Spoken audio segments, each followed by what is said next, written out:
તો અરવલ્લીના શામળાજી નજીક અકસ્માતના અહેવાલ આવી રહ્યા છે। ટ્રક પાછળ એક ટ્રક ઘૂસી જતા ક્લીનરનું મૃત્યુ થયું છે।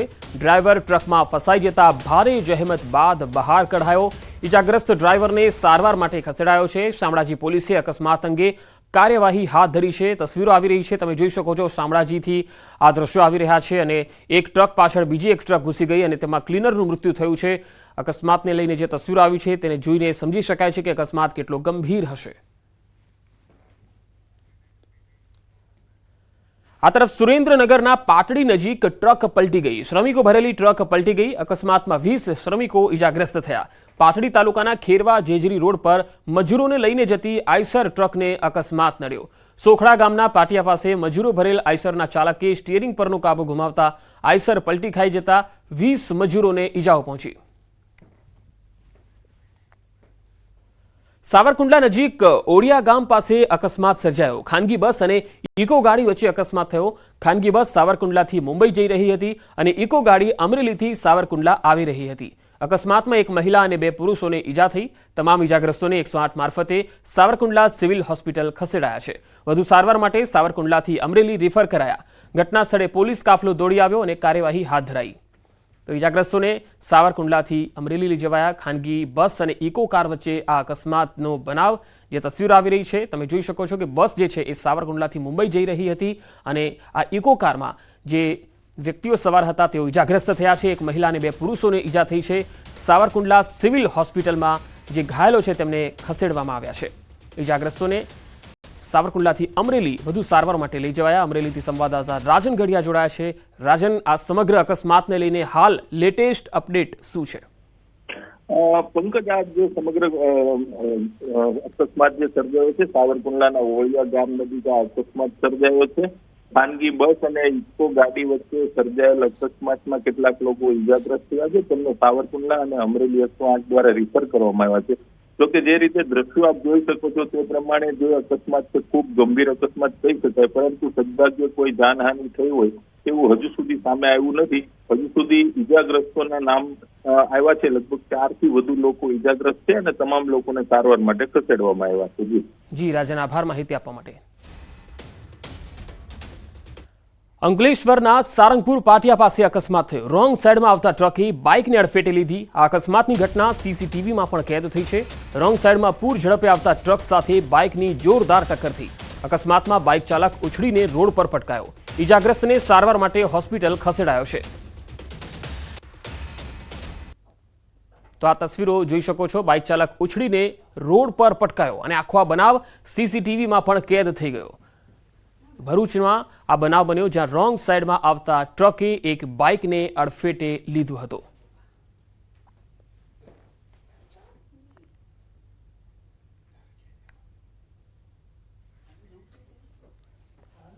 ભાવનગરના સિહોરમાં સિંહ ઘૂસી જતા ફફડાટ ફેલાયો। સિહોરમાં વરલ ગામમાં સિંહોએ 2 ગાયનું પણ મારણ કર્યું। ગામની શાળા નજીકથી પસાર થયેલા સિંહના સીસીટીવી સામે આવ્યા છે। ગામમાં આવેલી સરકારી માધ્યમિક શાળા અને તેની સામે આલ્ફા વિદ્યાલય પણ છે જ્યાં નજીકમાંથી સિંહો પસાર થયા હતા। અહીં વિદ્યાલયમાં હોસ્ટેલ આવેલ છે જ્યાં 350 જેટલા બાળકો રહે છે। વરલ ગામે 2 થી 3 સિંહવાડી વિસ્તારમાં આવી જતા ગામના લોકોમાં ભયનો માહોલ છે। વરલ ગામે સિંહે કરેલા મારણને વન વિભાગને પણ જાણકારી આપવામાં આવી છે। સુરતમાં ચીખલીગર ગેંગનો આતંક જોવા મળ્યો। ચોરી કરતી આ ગેંગે યુવક પર હુમલો કર્યો હતો। ગણેશનગરમાં યુવક પર જીવલેણ હુમલો કર્યો। યુવકને માથામાં ગંભીર ઈજાઓ પહોંચી। હુમલાની ઘટનાના સીસીટીવી પણ સામે આવ્યા। ચીખલીગર ગેંગ સામે નોંધાઈ છે પોલીસ ફરિયાદ। ભેસ્તાન પોલીસે આરોપીઓની શોધખોળ શરૂ કરી છે। આ તસવીરોમાં જોઈ શકાય છે હુમલાનો આખો બનાવ સીસીટીવીમાં કેદ થયો। યુવકને માથામાં ગંભીર ઈજા પહોંચાડવામાં આવી। સુરતના ભેસ્તાન વિસ્તારનો આ બનાવ છે જ્યાં ચીખલીગર ગેંગનો આતંક જોવા મળ્યો। આ ગેંગ લગાતાર તસ્કરી અને ચોરીના કામમાં લિપ્ત છે અને તેના ઘણા બધા સાગરીતો વારંવાર ઝડપાતા પણ રહ્યા છે।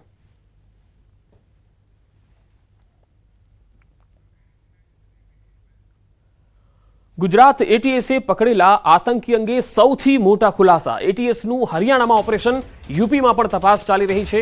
ઉત્તર પ્રદેશમાં ગુજરાત એટીએસનું સર્ચ ઓપરેશન। આતંકી અબ્દુલના ઘરે એટીએસની તપાસમાં ખુલાસા થયા છે। આતંકી અબ્દુલના ઘરેથી બોમ્બ બનાવવાની સામગ્રી મળી છે। અબ્દુલ અયોધ્યાના મુલકીપુરનો રહેવાસી છે। 19 વર્ષીય અબ્દુલ રહેમાનની તસવીર પણ સામે આવી છે। તો ગુજરાત એટીએસને અહીંયા મોટી સફળતા મળી। હરિયાણાના પાલી ગામથી આતંકી પકડાયો છે। આતંકીને એટીએસ ગુજરાત લાવવા માટે રવાના થઈ છે। હરિયાણાના ફરીદાબાદના પાલી ગામમાં ઓપરેશન હાથ ધરાયું। ગુજરાત એટીએસ હરિયાણા એસટીએફ બંનેએ સંયુક્ત રીતે આખું આ ઓપરેશન પાર પાડ્યું। અબ્દુલ રહેમાન નામનો શંકાસ્પદ પકડાયો છે। આતંકી અબ્દુલ યુપીના અયોધ્યાના મિલ્કીપુરનો રહેવાસી છે। અબ્દુલ રહેમાન પાસેથી 2 હેન્ડ ગ્રેનેડ પણ જપ્ત કરાયા છે। ગુજરાત એટીએસ ઘણા સમયથી અહીંયા તપાસ કરતી હતી। એટીએસની તપાસ આખરે ફરીદાબાદમાં પૂરી થઈ। 19 વર્ષીય અબ્દુલ રહેમાન નામનો યુવક પકડાઈ ગયો। એટીએસની ટીમ યુવકને અમદાવાદ લાવવા રવાના થઈ છે। શંકાસ્પદ અબ્દુલ ગુજરાતથી ભાગી છૂટેલો છે। ફરીદાબાદમાં એક ખેતરમાં સંતાયો હતો। અબ્દુલ ખેતરના ઘરમાં 10 દિવસથી નામ બદલીને રહેતો હતો। મળેલા બંને હેન્ડ ગ્રેનેડ ડિફ્યુઝ કરી દેવાયા છે।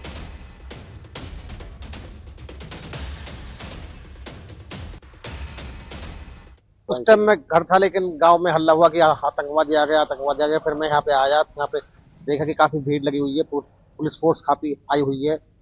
तो पता लगा कि आतंकवादी पकड़ा है, उसके पास 2 बम मिले थे, तो पुलिस उसको अपने साथ ले गई। ब्रांच मौजूद है, क्या पुलिस लग रही है और वो बम निरोधक दस्ता कौन सा उस पर लिख रहा बस पे वो खड़ी है। हाँ तो बम निरोधक दस्ता कुछ तो लिख रहा उस पर बस खड़ी हो, देखो उसके आगे लग रहा बोर्ड। देख सकते हैं इसी गाड़ी में वो संदिग्ध व्यक्ति है जिसको गिरफ्तार करा गया था सीआईए के द्वारा और तमाम एसटीएफ के जो टीम यहाँ पहुंची उनके द्वारा। देख सकते हैं यहाँ पर ये गाड़ी है सामने, इस समय देख सकते हैं यहाँ ले जाया जा रहा है। और आपको बताएं 2 या 3 शख्स होने की सूचना थी पर एक गिरफ्तार कर लिया गया है। હિંમતનગરના ગાંભોઈ પાસે કેનાલ ઓવરફ્લો થઈ ગઈ। ચાંપલાનર ગામમાં હાથમતી સિંચાઈ કેનાલ ઓવરફ્લો થઈ। આ કેનાલમાં કચરો ભરાયો હોવાથી ઓવરફ્લો થઈ છે। આસપાસના ખેતરો પાણીમાં ગરકાવ થતા પાકને નુકસાન થયું છે। ઘઉં બટાકાના તૈયાર થયેલા પાકને નુકસાન થયું છે। 35 ગામને સિંચાઈના પાણીની જરૂરિયાતને લઈને આ પાણી છોડાયું હતું। સાબરકાંઠા અને ગાંધીનગરના ગામડાઓ માટે પાણી છોડાયું। સિંચાઈ વિભાગ સામે ખેડૂતોમાં ભારે રોષની લાગણી છે।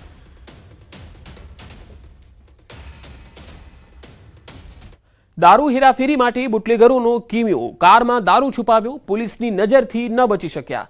રાજકોટ પોલીસે એક કારમાંથી મોટો જથ્થો પકડ્યો છે। કારમાં અલગ અલગ જગ્યાએ દારૂની બોટલો સંતાડેલી હતી। ટેલ લાઇટ, પેટ્રોલ ટાંકી, ગિયર બોક્સમાં દારૂ સંતાડવામાં આવેલો। એક કારમાંથી 375 નાની દારૂની બોટલો મળી આવી। પોલીસે બુટલેગરને પકડી અને દારૂ હેરાફેરીમાં નવા કિમિયા પર પાણી ફેરવી દીધું।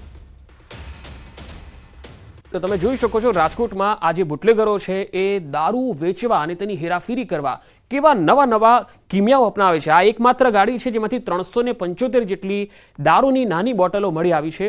અલગ અલગ જગ્યાએ પેટ્રોલની ટાંકીમાં દારૂ સંતાડ્યો હતો, ગિયરબોક્સમાં દારૂ સંતાડ્યો હતો, સીટની અંદર એટલી બધી જગ્યા એમને ખુફિયા બનાવી રાખેલી હતી ગાડીમાં કે જ્યાં દારૂની બોટલ અંદર જે છે એ પેક કરી દેવામાં આવેલી હતી જેથી કોઈને ખ્યાલ પણ ન આવે। પરંતુ અહીંયા પોલીસે આ બુટલેગરના કિમિયા પર પાણી ફેરવી દીધું હતું અને 375 દારૂની બોટલો જપ્ત કરી। ભાવનગરમાં અનાજના કાળા કારોબારનો એક વિડીયો વાયરલ થયો છે।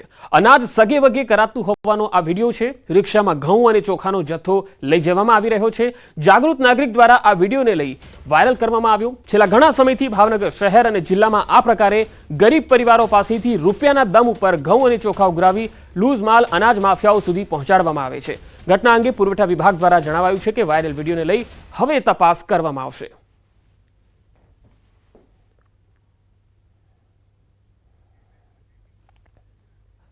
વડોદરા મનપા સંચાલિત શિક્ષણ સમિતિના પરિપત્રથી વિવાદ થયો। પરિપત્રમાં લખવામાં આવ્યું કે રમજાન માસમાં મુસ્લિમ વિદ્યાર્થીઓની સંખ્યા વધુ હોય તેવી શાળાઓના વિદ્યાર્થીઓને મોડા આવવા અને વહેલા છોડી દેવામાં આવે। આ પરિપત્રને લઈ વિશ્વ હિન્દુ પરિષદ લડાયક મૂડમાં આવી ગયું। વિશ્વ હિન્દુ પરિષદનું કહેવું છે કે જો શિક્ષણ સમિતિ દ્વારા આ પરિપત્ર પરત નહીં લેવામાં આવે તો આવનારા સમયમાં ઉગ્ર આંદોલન કરાશે। આ સમગ્ર મામલે શિક્ષણ સમિતિના શાસન અધિકારીએ જણાવ્યું કે શિક્ષણ સમિતિ દ્વારા વર્ષોથી આ પ્રકારનો પરિપત્ર થતો હોય છે। જે શાળામાં 80% વધુ મુસ્લિમ વિદ્યાર્થીઓ હોય તો ત્યાં આ પરિપત્ર લાગુ કરી શકાય છે।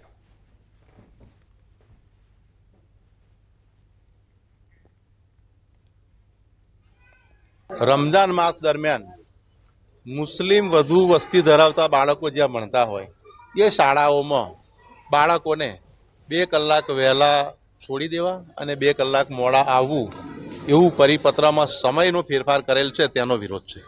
માંગણી શું છે તમારી? અમારી માગણી પરિપત્ર રદ કરવા માટેની છે. રજાઓની જે સૂચના બહાર પડતી હોય છે એમાં વર્ષોથી આનો ઉલ્લેખ થયેલો હોય છે. આ વખતે એનો ઉલ્લેખ નહોતો થયો એટલે જેટલી મુસ્લિમ શાળાઓ જે હતી એમના તરફથી માંગણી આવેલ કે અમારા વિસ્તારમાં આ બાળકો છે એના પરિણામે નોંધ ઉપર અમે આ નિર્ણય લીધો. ખુલ્લી ગટરે 2 વર્ષના માસૂમનો ભોગ લીધો હોવા છતાં સુરતનું મનપા તંત્ર સુધરવાનું નામ જ નથી લઈ રહ્યું. રોડ પર ગટરના ઢાંકણાઓ ખુલ્લા જોવા મળે છે. લોકોમાં નારાજગી છે. આ તસવીરો જુઓ. સિંગણપુર 4 રસ્તા પર 10 ફૂટથી વધુ ઊંડી ગટર ખુલ્લી જોવા મળી, જેના કારણે રાહદારીઓ અને વાહન ચાલકો પર જોખમ તોડાઈ રહ્યું છે. જેથી કરીને આપણે આગળ જોયું કે કેદાર નામનો બાળક ખુલ્લી ગટરની અંદર પડી ગયેલો. એવી દુર્ઘટના ફરી આ કતારગામ વિસ્તારમાં બની શકે એમ છે. સિંગણપુર 4 રસ્તાની તંત્રને જાણ કરવામાં છતાંય કાલ બપોર પછી હજી કોઈ એના ઉપર એક્શન પગલાં લીધા નથી, કામગીરી થઈ નથી. હજી તંત્ર ઉચ્ચ અધિકારીનું એવું કેવું છે કે હજી આમાં સાંજ સુધીમાં કાર્યવાહી થાય છે અને ઢાંકણ લાગશે એવું. આ જે પ્લમ્બર આવે છે પાણીનો એનું ઢાંકણું છે અને અધિકારીશ્રી સાથે વાત કરી છે એટલે એમની રજૂઆત એવી છે કે સાંજનું ચોરાઈ ગયું છે ને સવારે અત્યારે મૂકવાનું કહી દીધું છે. ખરી રીતે જવાબદારી તો એમની જ આવે છે, પણ ખરેખર પ્રજા બી અત્યારે આ રીતે જાગૃત છે. એટલે હું કહું છું કે દરેક જગ્યાએ આવું હોય તો પ્રજા જાગૃત થાય તો જેથી આપણે નિવારણ એમને વહેલી તકે કરી શકીએ.